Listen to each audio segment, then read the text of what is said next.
guys, Tip Flip back with another video, and today I'll be teaching you how to make a Lamborghini noise with just a can.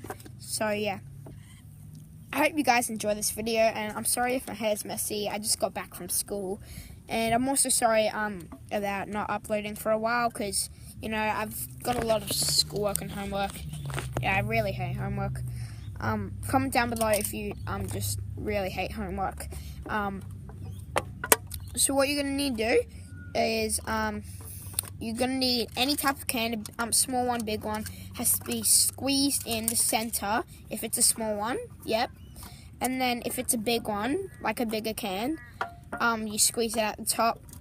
And if you want to make the noise, Lamborghini noise, you're going to have to make it sound like hum. So like you're sort of saying hum, but like in.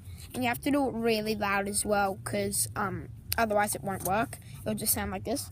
Oh, but if you do it loud, oh, yeah, that's pretty cool, hey. And you gotta have it like this. So yeah. Anyway, yeah. So like I said before, sorry I haven't uploaded for a while. I just got a lot of schoolwork. So yeah. I'll try and upload one on Friday. No, not Friday, because I have a friend coming. Maybe Saturday. Yep. And thanks for watching, guys. Smash like and subscribe if you're new. Comment down below if this was a success for you. So yeah, I hope you enjoyed the video. Peace out.